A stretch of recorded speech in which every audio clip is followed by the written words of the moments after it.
understand that I won't have too much for him because of the very clarity I sought.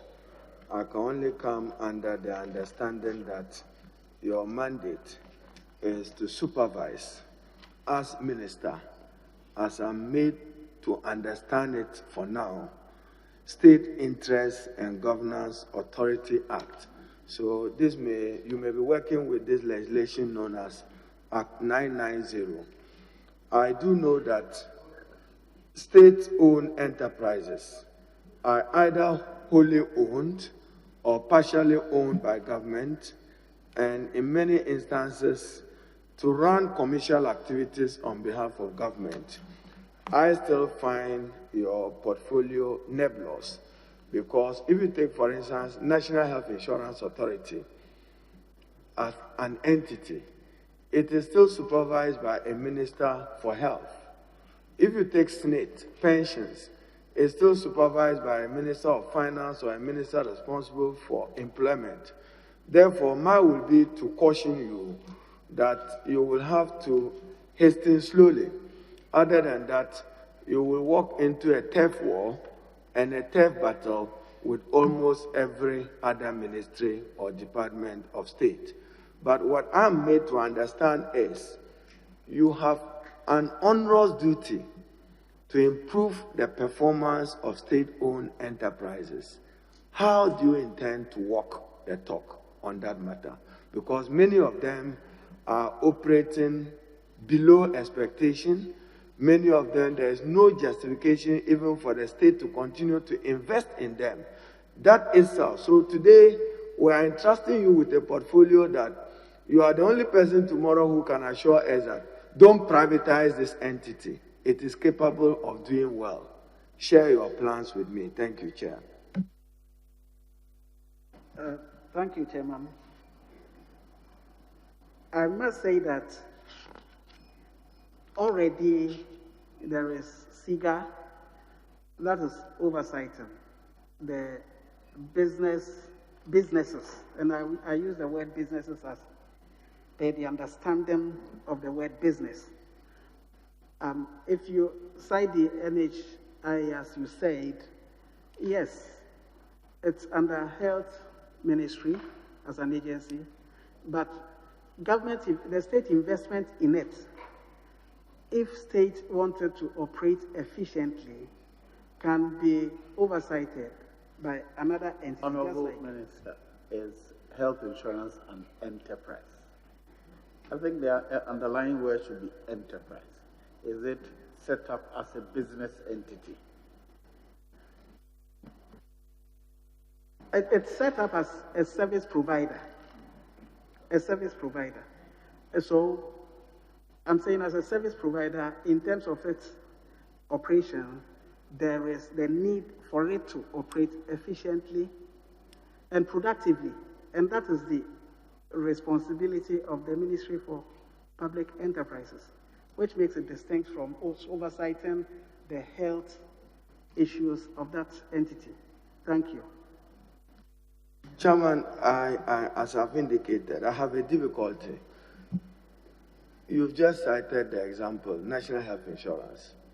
You see, under the law, the minister by regulation is supposed to define entities, state entities.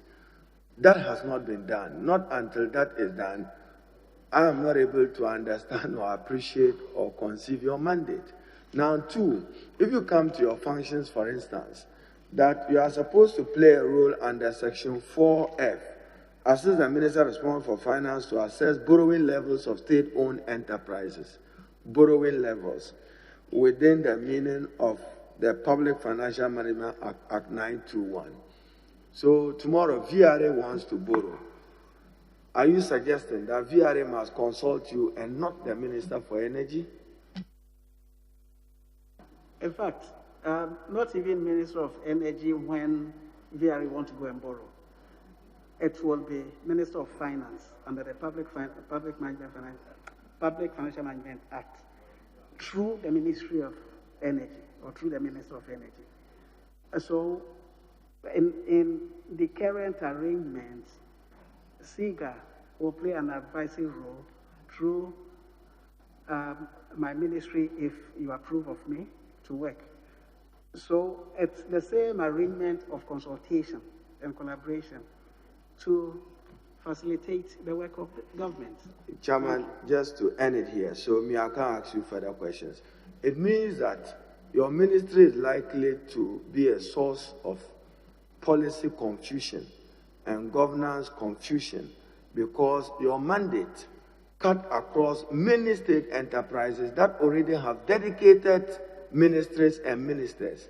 Therefore, when you say SNIT, what have you got to do with SNIT? Throughout, we know that there is a Minister for Finance or a Minister for Employment that supervises pension to ensure post-work income security. Now, can you just name 5 entities in your mind, 5, that you are likely to supervise, state entities, 5? Can you name 5?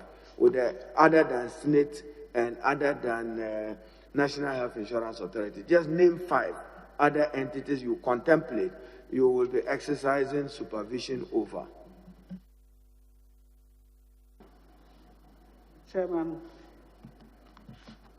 first, permit me to remark that it is very harsh.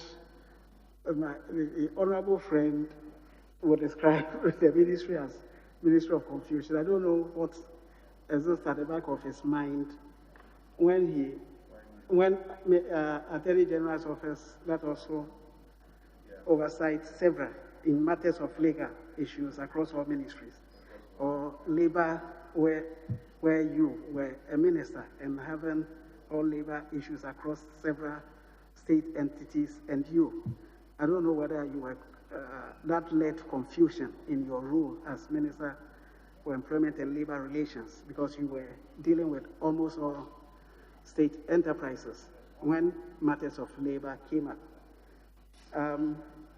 Just to respond to him, for instance, Ministry of Employment here, this is a reading from handing over. It says, the ministry by executive instrument EI 28, January 17, is mandated to formulate policies on employment and labor issues, develop sector plans, coordinate sector-specific interventions, promote harmonious labor relations, and workplace safety.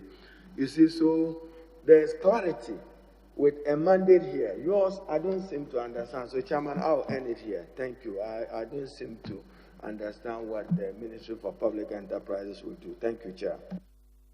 Very well. I will only suggest to you that you should focus on entities that were set up as businesses. Business. Not those that are set up as service providers in that area. Right. That's my only advice.